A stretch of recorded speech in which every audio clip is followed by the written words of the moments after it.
un économiste qui a connu et traversé et raconté toutes les crises dont on parlait tout à l'heure avec Frédéric Oudéa. Et là, j'ai envie de vous demander comme première question, cher Patrick, est-ce que vous avez déjà vu ça? C'est-à-dire, est-ce qu'on a déjà vu un retournement, un basculement économique, enfin de mémoire en tout cas d'économistes, aussi violent que celui qu'on est en train de traverser? Pas besoin de le décrire, chacun l'a un peu en tête. On est passé en gros de taux négatifs à des taux qui sont en train de monter, qui vont monter très vite, très fort. Une incertitude incroyable, une relative certitude sur le fait qu'on va avoir un monde inflationniste, un monde de pénurie, avec des problématiques industrielles d'approvisionnement qui inquiètent énormément sur notre capacité à continuer à vivre comme on vivait avant. Est-ce que ce changement, quel est le regard de l'économie sur la nature de ce changement? Et on va parler aussi de comment affronter cette situation. Oui, bonsoir à tous. Je crois qu'on a déjà connu un changement de ce type. C'était au début des années 1980, à la fin des années 1970, dans les chocs pétroliers, disait-on à l'époque. Et on a mis 10 ans à rééquilibrer nos économies, faire des économies d'énergie et vaincre l'inflation que les chocs avaient provoqué. Je crois qu'aujourd'hui... Donc c'est back to années 70. Oui, je crois qu'on sous-estime, dans ce que j'entends, parce que évidemment c'est récent, mais on sous-estime la taille du choc. On est passé d'une économie d'abondance à une économie de rareté. Alors juste un peu d'histoire très récente.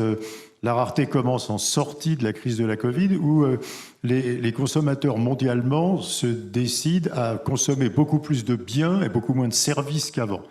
Et nos appareils productifs n'étaient pas calibrés pour cette demande de biens. Et donc, on a une hausse très forte des prix de l'énergie, des métaux, du transport maritime, des semi-conducteurs, etc. Alors, le capitalisme étant assez réactif, on arriverait rapidement à être sorti de cette inflation-là, de cette première inflation, s'il n'y avait pas eu la guerre en Ukraine. Et la guerre en Ukraine, malheureusement pour l'Europe, n'est pas quelque chose qui touche tout le monde de la même manière.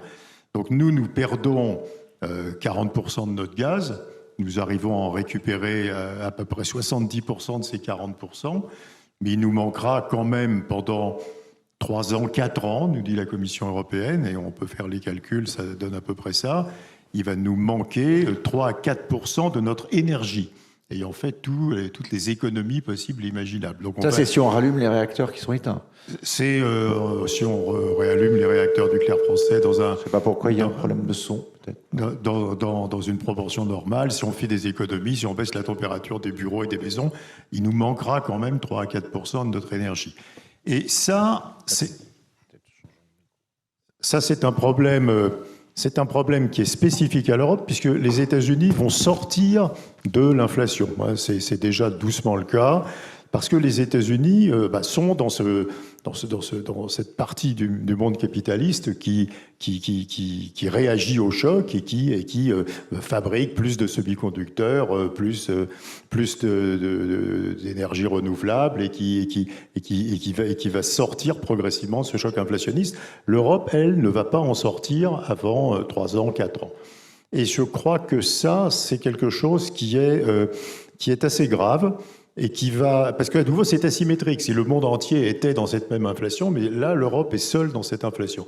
Les prix de l'énergie en Europe aujourd'hui et pendant les 2 ou 3 prochaines années seront 7 fois plus élevés qu'aux États-Unis. Et donc effectivement, l'industrie intensive en énergie, alors c'est pas toute l'industrie, mais l'industrie intensive en énergie, vous savez que c'est l'agroalimentaire, la chimie, le verre, etc. Et aura une très très forte incitation à délocaliser. Alors bien entendu, ce n'est pas toute l'industrie, mais c'est un choc dont il ne faut pas sous-estimer l'importance. Donc une énergie chère, une énergie rare et un problème de compétitivité pour l'Europe par rapport au reste du monde. Alors tout le monde connaît la formule de Mark Twain ou de Groucho Marx, la prévision est un art difficile, surtout lorsqu'elle concerne l'avenir. On a entendu les prévisions du ministre, 1% de croissance, 4,2% d'inflation, ça c'est pour l'an prochain.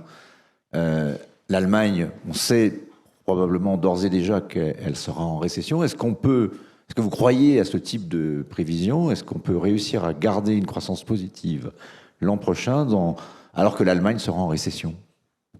Oui, alors je voudrais Bon, évidemment, espérons qu'on fasse 1% de croissance. Je crois qu'il faut aussi voir qu'on vient avec des handicaps. On a un premier handicap, ça a été largement abordé déjà, on a un handicap sur les compétences. Nous avons, vous savez qu'il y a une enquête qui fait peur à tous ceux qui la regardent, c'est une enquête qui s'appelle TIMSS, c'est l'enquête sur le niveau en maths et en sciences des enfants. C'est essentiellement en quatrième. Sur les 70 pays pour lesquels l'enquête TIMSS est faite, la France est dernière des 70 pays. Et donc ça, c'est quand même des choses qui sont compliquées à remonter, quoi. Donc, bien sûr, on a des écoles d'ingénieurs, on a de très, très bonnes formations de scientifiques, mais il y a quand même un gros problème de culture scientifique de la population.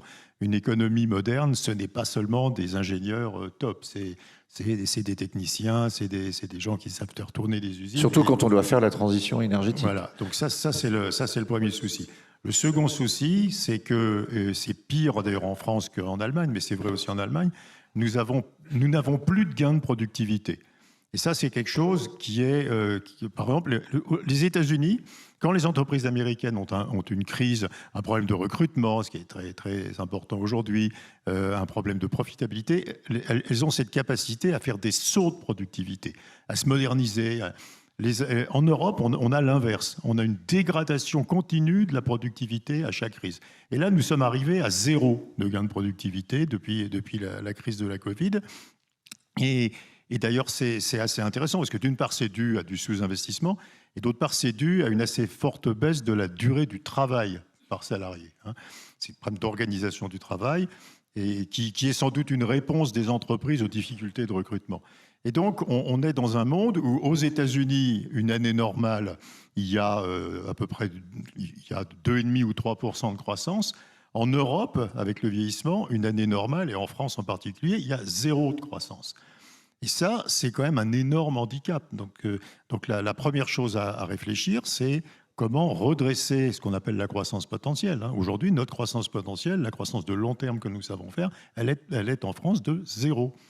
Et ceci, malgré tout ce qui a été dit avant et qui est très impressionnant sur l'innovation, sur le développement des nouvelles technologies. Mais on a un tel faible poids de la partie très moderne et très productive de notre économie. L'industrie, c'est 9% des emplois en France, c'est 20% en Allemagne, que cette petite partie très moderne et très technologique n'arrive pas à entraîner le reste. Et on a cette production et cette croissance de long terme qui est très faible.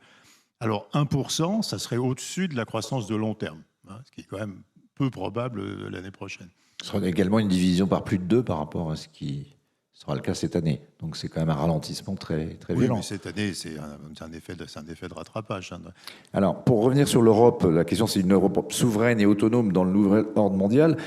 Comment est-ce qu'on peut s'en sortir? Vous avez cité le cas de l'énergie. On va avoir une énergie beaucoup plus chère que les États-Unis. Est-ce que la bonne solution, ça ne serait pas de dévaluer l'euro? Est-ce que ce n'est pas ce qu'on est un peu en train de faire? L'euro a pas mal baissé. La BCE a agi avec un certain retard, même si elle est en train de le rattraper. Est-ce qu'il y a une stratégie monétaire pour compenser notre faiblesse industrielle actuelle? Alors, une monnaie faible, c'est en général bon pour l'industrie et c'est mauvais pour les consommateurs et le reste de l'économie. Donc c'est un choix très pro-industriel, que ça améliore la compétitivité, mais ça appauvrit. On importe plus cher ce qu'on importe et le revenu est moindre dans les vices des autres pays. Donc c'est un choix difficile. Le choix de dévaluation, c'est vraiment un choix... Le fait est que l'euro a beaucoup baissé, même s'il s'est stabilisé depuis quelques jours. Oui, on est à... Bon, après, il y a le problème de compétitivité très spécifique des quelques prochaines années. Les coûts de production de l'industrie en Europe vont être supérieurs jusqu'à ce qu'on ait complètement compensé la perte du gaz russe et de l'électricité qu'on fabrique avec, vont être supérieurs de l'ordre de 15 à 20% aux coûts de production des autres pays. Donc on pourrait se dire qu'effectivement, la solution, c'est d'évaluer de 15 à 20% l'euro. Alors, il y aura un petit effet négatif qui serait que ça rendrait les produits pétroliers, enfin le pétrole et le gaz importés plus chers, mais ça serait compensé par la compétitivité. Bon, cela étant, ce n'est pas ce qui va se passer parce que, au contraire, l'euro va plutôt se redresser puisque la BCE va être plus méchante que tout ce que les marchés financiers sont en train d'imaginer.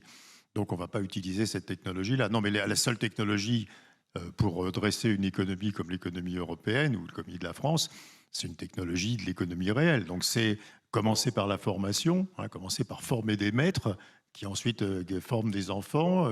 Vous savez qu'on a simplement, quand vous enlevez la médecine, il n'y a que 10% des jeunes Français qui ont un diplôme scientifique. Et il y a 40% des jeunes Allemands. Donc déjà, former plus de jeunes aux matières scientifiques, et c'est un process très long. On ne peut pas escompter, redresser... Dans l'état où nous sommes, en réalité, redresser... Et là, on est dans le temps long, avant qu'on ait rattrapé ce retard. On est sur des process sur 20 ans, etc., comme l'ont fait la Finlande ou les pays nordiques, qui ont redressé leur système éducatif, puis on formé des ingénieurs, puis on refait de l'industrie. C'est pas quelque chose qu'on peut faire sur quelques années. C'est un process de temps très long. Alors, on est également, et on va peut-être terminer par ça, parce qu'il est temps malheureusement de conclure, on entendait Bruno Bonnell tout à l'heure et le débat sur la relance par l'investissement, et notamment ce plan France 2030. Bruno Bonnell disait, c'est vrai, 54 milliards, c'est beaucoup, mais en même temps, les besoins de la transition écologique sont d'à peu près 100 milliards par an. Donc, est-ce qu'on est à l'échelle et est-ce qu'il ne faudrait pas une sorte de New Deal, finalement? Est-ce que l'Europe, qui est en train de se rassembler quand même pour essayer de plafonner l'impact de la crise énergétique, on en parlait tout à l'heure avec le ministre, est-ce qu'il n'y aurait pas maintenant une solution positive par l'investissement massif dans cette transition écologique? Oui, il faut comprendre ce que c'est que la transition énergétique. C'est de l'économie d'après-guerre. Nous allons détruire du capital dont nous ne voulons plus nous servir, des centrales électriques au charbon. Tout ce qui est carbone. Tout ce qui est carboné, on va le détruire alors qu'il pourrait encore servir et on va le remplacer par un nouveau capital qui est décarboné. Dans 20 ans, on sera très content de l'avoir fait. Parce que d'abord, on émettra plus de carbone et on aura un capital neuf. Si on n'est pas mort d'ici là. Mais dans les 20 années qui viennent, il faut faire cette opération de remplacement du capital. Et ceci, pour les entreprises, c'est très violent, vous vous rendez compte? Alors, ça dépend des entreprises. Il y a des entreprises pour lesquelles ça consiste simplement à fermer des machines qui auraient pu servir et à la remplacer par d'autres machines qui n'émettent pas de CO2 pour faire la même production. Prenez la sidérurgie, par exemple, ou l'industrie automobile. Et donc, ceci, ça nécessite d'avoir à peu près, d'après les estimations internationales, 4 points de plus d'investissement par rapport à la situation d'avant. Nous faisons 2, effectivement. C'est bien, nous faisons 50 milliards d'investissements dans la transition. C'est la moitié du chemin. Et d'ailleurs, on voit que les émissions de CO2 se réduisent de la moitié de celles de l'accord de Paris. Donc, on est à la moitié. Et il faut passer à 4 points de PIB. Simplement, cette hausse, elle ne peut pas se faire, contrairement à ce qu'on entend parfois, elle ne peut se faire qu'en baissant d'autant la consommation. Parce que le PIB, il est ce qu'il est, notre production, elle est ce qu'elle est. Donc si nous devons investir 4 points de PIB de plus, nous devons consommer 4 points de PIB de moins. Et donc il y a un effort de type économie d'après-guerre à faire pour faire effectivement une relance par l'investissement. Et c'est là qu'il y a que les concepts habituels de faible consommation, la sobriété, etc. interviennent. Ça a une vraie signification. Il va falloir vraiment qu'on consomme. Donc la fin de l'abondance, c'est pas un vain mot, la fin de l'abondance. Pour épargner plus et investir plus. Et c'est cet investissement supplémentaire qui sera de l'épargne en plus et de la consommation en moins. Dans les estimations qu'on a, il est à peu près par moitié fait par l'État et par moitié par les entreprises. Donc les entreprises, ça sera plus d'investissement et l'État, ça sera probablement plus d'impôts finançant plus de dépenses publiques. Jean-Christophe Tortora disait en tout début de cette réunion, est-ce que vous êtes optimiste ou pessimiste? Je dirais que vous êtes un peu entre les deux. Non, mais à nouveau, on est en 1945. Quoi, je veux dire, on hérite d'une économie dont il faut remplacer une grande partie du capital. Et nos enfants ou nos petits-enfants seront très bien avec cette économie qui sera toute neuve. Et nous devrons épargner pour construire cette économie toute neuve. Donc vous pouvez le prendre d'une façon positive, d'une façon négative. Se sacrifier pour l'avenir de nos enfants, quelle meilleure perspective pour transformer le monde. Merci Patrick Artus de cette conversation. can your bold vision be transformed into long-term value? Is your technology moving fast enough to realize your ambitions? Are you reframing your future, or is the future reframing you? Realize your transformation with connected strategy, transactions, and technology. Realize your transformation with EY.